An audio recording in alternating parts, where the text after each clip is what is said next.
Lafa keewwattanii gaafa isin teessaniin argee maaliif lafa keewwattamee siinqee? Siinqeen dubartiin siinqee qabattee yoo baate yoo dhaabbattu harka qabatti yoo bakka tokko teettee rabbiin illee kadhattu ilaalfattullee siinqee bakka tokkotti walitti tuullatti siinqee tana bakka tokko walitti tuullattee jettu tuulaa siinqee jedhama jechuudha. Tuulaa siinqee kun qanii dammoo siinqee kana ol kaatu dammoo siinqee kana dhufeetuma buttee ol hin kaatu suuta odoo wal keessaa suuta dagalee fuudhaati wal keessaa walii hirphaatiin kaan jechuudha.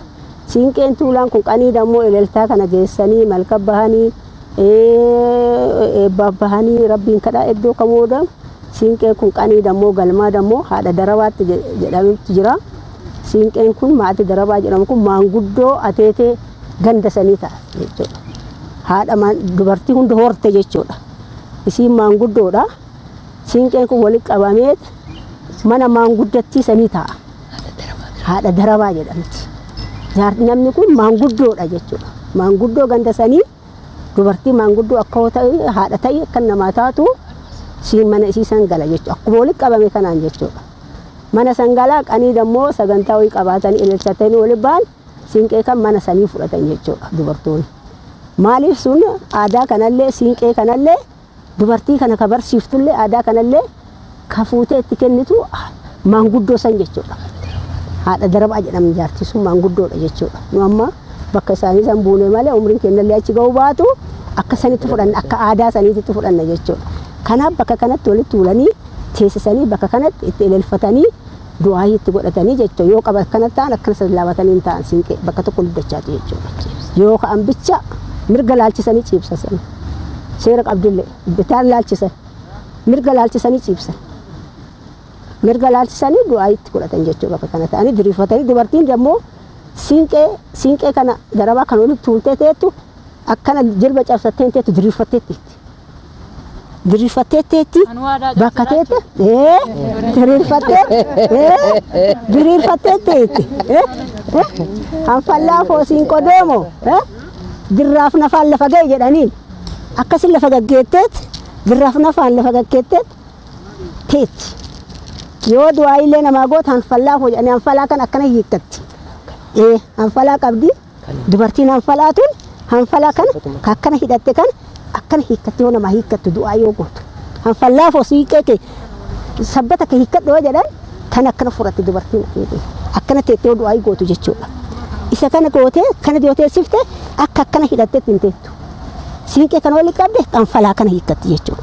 Maaliif eebbaaf teetti? Kadhannaaf teetti? Eleeleef teetti? Waan baate san argatuuf teetti? Hin milkoofti jechuudha. Maaliif dubartii yoo eleelfatte eebbi kamuu mirkanaa jedha rabbiin biratti maaliif kennama? Garaa laafoo maaliif siinqee tuqaan dura yooma manaa baatu yoo olgeetti afoonnaa lila olii jetti. Ta wal komattu ta garaa qurshoo qabdu siinqee walitti hin baatu. Siinqeen garaa qulqulluu ta wal loltallee afooftu olii jettee olii araaramteet garaa qulqulluun baati jechuudha.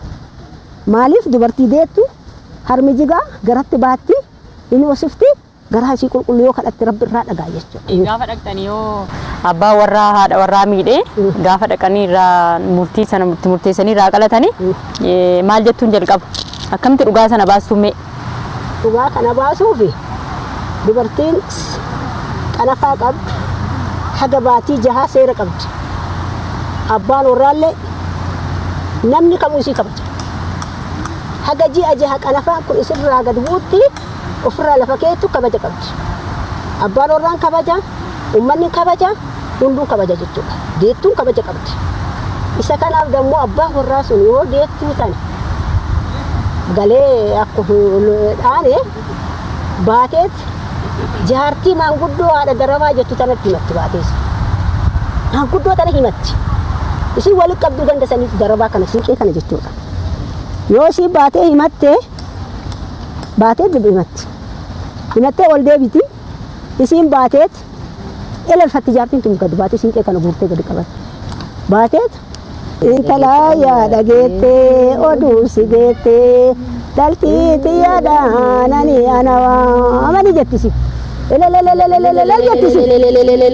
yoo tana dubartiin tun maaliif gurraacha qabdi ala maaltu elelfata jetti tamana jirtu tawaa bilcheessu ta daa'ima qabdu ta elma sallafuma gakkeettee daa'ima ofii butattee balbala illee cuftu elelfattee siinqeessa fudhattee baati dubartii elelfattee siinqeessa fudhattee baati balbala san hin cuftu kan jedhu abbaa warraattu ta'ee ijoolleetu waa sirreessa malee waan hojjettu illee lafa keettee biraa baati elelfattee dirmannaa sanitti achi wal gayitee bakka sanitti elelfatti dubartii dammoo elelchaa kana keessatti hin baane efumaa adabbiitti kennan isaanummaa dubartummaan isii sani dhaqaniit mana isii sakatta'aniit harcee dhadhaa aannan isiin qabdu guranii isii gad fuudhanii dubartii san biratti tuman kuffisanii gad fuusanii isii gad kuffisanii tuman dubartii san taba'uu didda mirga dubartii sanii tanatti ol deebite san gad fuudhanii gad kuffisanii tuman isii san mana isii sanii guuranii dhadhaa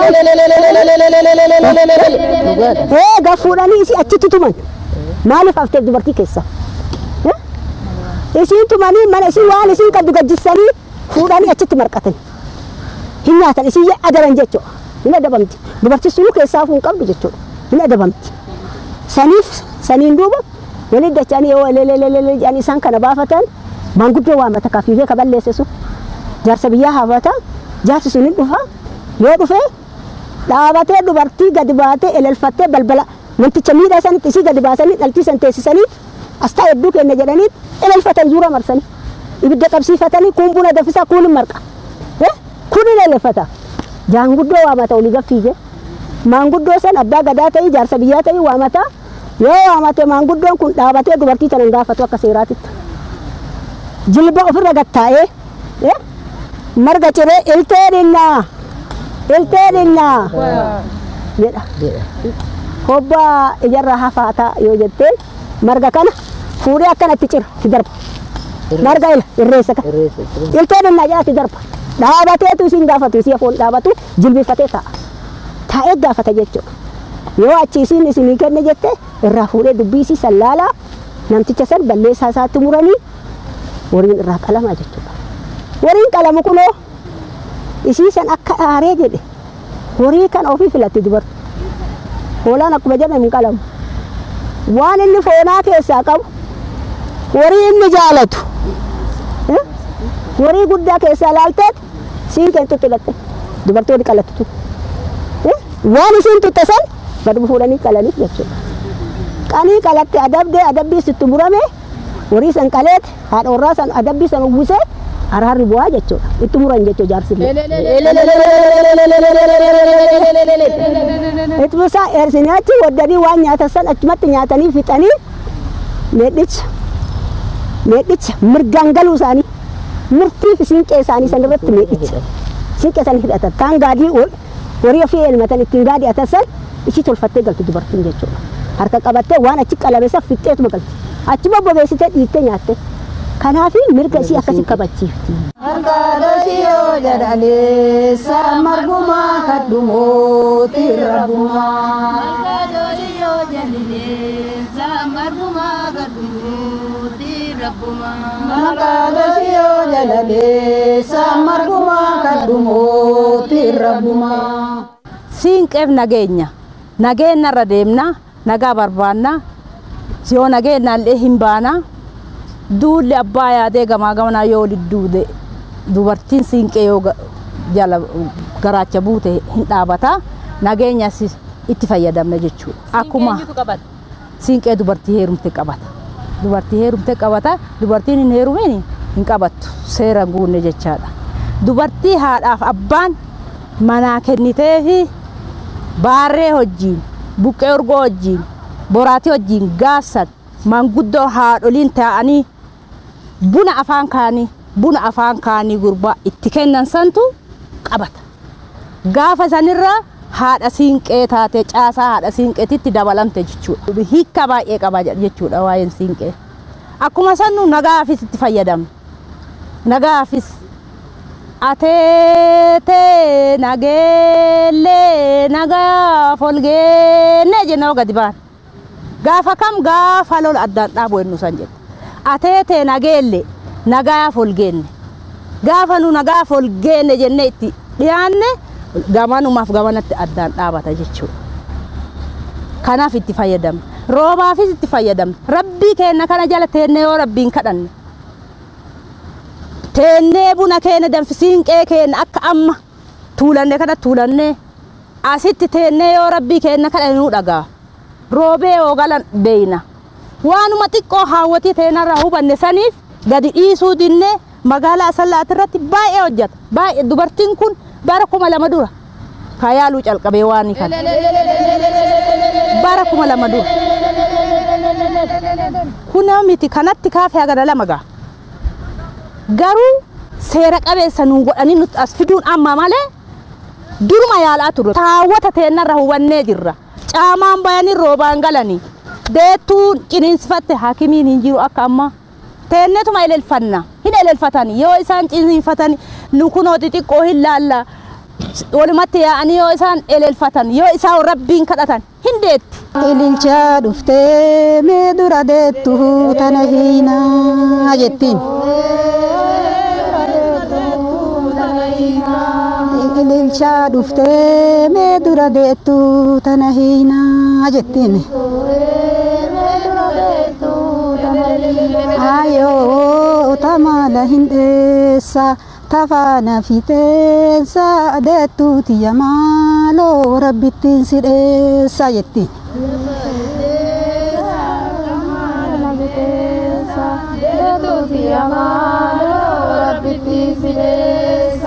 Tamala hindeessa tafana fiteensa deettuuti yamaaloo rabbittiin sidheessa.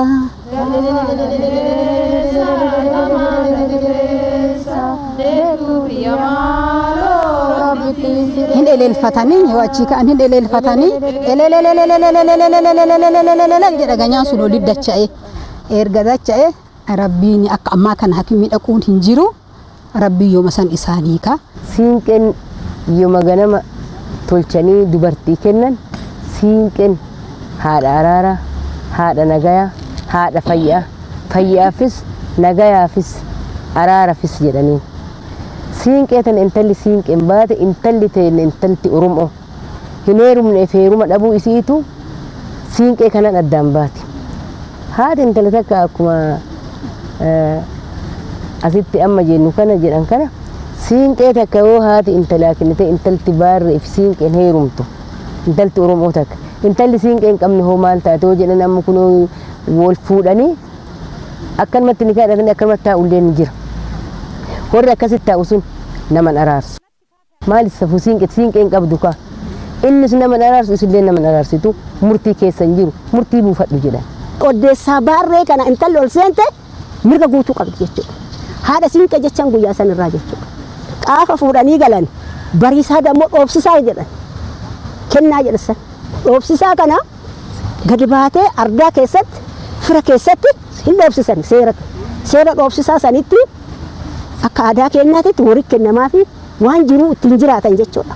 Warri amma itti fuudhanii ittiin galte kanatti bariisaa san dhoobsisa jedhanii warii dhoobsisaa kennaniif warii sun akkamitti kenna odoo warii foonaa yaane foonaa itti cufanii foona ol dachaasaniit foonatti ol dachaasaniit warii kana warii dhoobsisa isii dhoobsisan kana siinqee qabattee warrarraa dhufteen tana isiin tutte dhattee warii san siinqee saniin tutten halkan warii sun ka isiiti jechuudha namni tokko jalaan tuqu abbaan warraalleen gurgurata ka isiiti jechuudha dhoobsisa isii kenname jechuudha mirga isiiti jechuudha abbaan warraallee isii jala gurguruu hin danda'u namni tokko tuquu hin danda'u dhattee foonaa keessa bakka oddoo dhoqqee miidhamanii foonaan tan akka cufametti warii san dhoobsisti achitti gootii warii kana birra isaa akkana dhoftee siinqeen akkana raga qaxxaraddee siinqeen qixxutteet biraan ol deebichiidhaaniin baate sirna biraatiin baate malee siinqee du'aan hin dhaqan rakkadhe jetteen dhadhaabattu amman guddoo siinqee dhadhaabatteen dhadhaabattu siinqeen teen yoo walgayii namni bahee bakkee araaraa bakkee namman guddoo walitti bu'ee wal jeeqee wal jalaa deebi'uu didee kanatti mee yaawwatii siinqee dubartiin siinqee jirti hin dubbisnaa jedhan yoo isii dubbisan bakka geessan geette siinqeen geetteti mee as deebi'a kunoo dhufa warri siinqee qabus dubartiin siinqee jedhan yoo horaan numti kamuu kammaan walitti oli alaamee waluma naannefatee ijibbaachisuu yoo dubartiin iddoo dhabattee takka jette siinqee fi qabdi inni yoo siinqee tana cabse hin caba ka jedhu irraa deeffata hin deebi'a yaada isaa maraa hin deebisa namni beeku namni duudhaaf safuu beeku hin deebi'a kan beekne itti deemee caba gaafsan akkuma adabbii jedhame kana taa'ee sikkoo mandu ta'ee maccaatuu lama ta'ee taa'ee itti murteessan abbaasan immoo kan siinqee biraa taruun argine akkas itti murteessanii waan akkasii rakkatan agarre ima deebi'anii siinqee wayyooma ulfaataa haganaa qabdi. Magaalaa jalalee samargumaa kadhumoo tirragumaa. Dubartiin takka jeeqee inni dhiisuu dinna ittiin deebi'u nama kana karra isaatitti lamuu hin deebi'u jette siinqee ofiitiif boraatii fudhattee baati. Yoo fudhattee baatu kana yoo siinqee fudhattee baatu hin gala jedhan inni galee laalee boraatii bakka jirtu ilaalaa hin dhabaa siinqee hin dhabaa. Yoo gaafa siinqee dhabe badee intalti muluma garaa kutattee baatee naa dhaqaa naa argaa jedha. Intala kutattee murattee baate hin dhadhuu jedhan. Himbahu karaan kanaa hin deebi'u karaan kanaa. Garaa kutatte jechuudha. Kutatte isiin deebii waan nenneef hin soqanillee jaarsallee ittiin baasu kana dhaga'ee. Yoo deemtu akkana jetti dhageenya jedhaniin. Murtii dhumaati. Siinqeen ta'in akkana baatu gabaallee hin baatu siinqeen. Dadhabetteen qabatu durattu siin meemi. Haati siinqellee akkuma jedhame san siinqeen isii jedhan kaleessa. Guyyaa siinqeen kabajaa haa qabdu yoo abbaa horraa hojii jiraatte yoo abbaa horraa hojii jiru. Siinqee buqqeen urgootana boraatii abaabileen kenna. Horii keenya duraan fayyaalessaa siinqee tana eege inni du'e jettee cabsiti hin qabadhu lamuu jetti. Jaalalleen ta'u jetti. Gaarallee kanaan bahu lamuu jaalalleen ta'u jettee hin cabsiti jedhamti. Dhattee waan isaa irratti sadiinuu cabsitee galti. Kabajaa dhiirsa hojii qabdu kabajaa jiruu ofii hojii mana ofii hojiin qabdu ulfaataadha. Hawaasni maal godhuu qaba? Akkamitti fayyadamuu qaba? Akkamitti dhaloota barsiisuu qaba? Maal dhaamtu mee keessumaa Oromoodhaaf? Ani Oromooni aadaa boonsaa qaba. Aadaa boonsaa addunyaan kun irrattuu iddoo kamittuu hawwatamu aadaa bareedaa uffannaa isaarraa ka'ee jecha isaarraa ka'ee dhiyaa isaarraa ka'ee faaya isaarraa ka'ee aadaa kana guddifatuu qaba. Aadaa kana dammoo ijoollee teenyaaf dhala dhufuuf aadaan keenya kakaleessa aadaa jiituu kaleessa Oromoon duudhaan Oromoon qabdu sun isii sun deebitee ammallee akka duraa sanii dagaagdee Oromoon aadaa isaa san qabatee akka guddifatuuf har'a ijoollee teenyaa gammadaa jirti itti beekti amma siinqee qabannee uffannee baanu kun fotoo si kaasaa kun gammada kun sirraa fuudhee laala. Hawaa jiran jechuudha. Kana qabsiisuun gahee keenya jechuudha. Kanaaf Oromoon aadaa isaa kana guddifatu qaba. Aadaa baay'ee boonsaa ta'e jechuudha. Kaama kamiinuu adda ta'e jechuudha aadaan Oromoo kun aadaa kana guddifatuu qaba Oromoon jedhee keenya. Ijoolleen teenyatti odoo kana laalte osoo waan bareedaa kana argite siinqeen hagana kabajaa qabaa odoo beette hullaala irraa malee ijoolleen teenya lafan keessa. Siinqeen hagana dubartiin siinqee harkaa qabdu dubartiin qanafaa kallachaa qabdu waan hagana hin qabdu odoo beekanii hin gatamu aadaa keessan amaanaa isinii haa ta'u nu hordofaa aadaa teenya takalee hordofaa jechuun ni barbaada. Ani reen qabu rabbi dheessa na milkeessa. Reen qabu rabbi dheessa na milkeessa. Sirna gadaa keessatti gadaan maal akka ta'e siinqeen sirna gadaa keessatti iddoo akkamii akka qabaattu mootummaaleen karaa adda addaatiin manneen barnootaatti barsiisaa. Nullee haawwoleen kun akkuma argitan magaalaa keenya keessatti amma siinqeen qaamni sabab sablammii magaalaa kana jiru waa'ee siinqee hin beeku. Siinqeen akka kabajaa qabdu. Amma baajaajima keessa siinqee qabattee hodhatte haawwolee siinqeetti dursa kenna. Maaliif hawaasni amma miidhaan duraanii sun hafe waa'ee siinqee hanga tokko guutumaan guututti hubatanii osoo hin ta'in sabab sablammiileen hanga tokko sikkoo mandoon keessatti siinqeen sirriitti beekamaadha.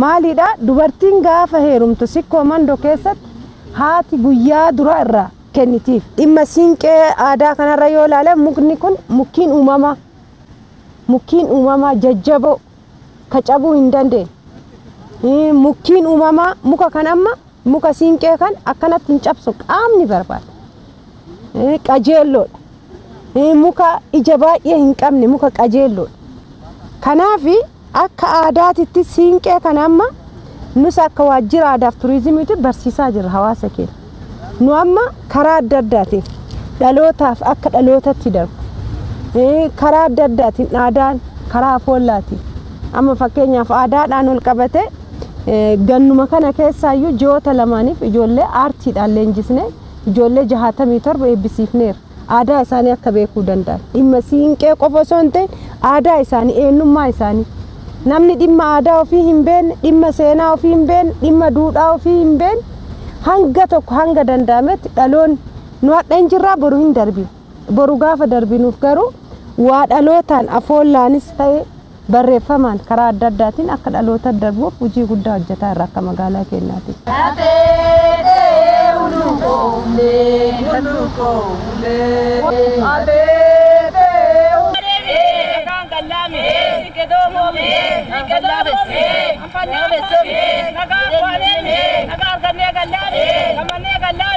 Ilma nagami, iya nagami.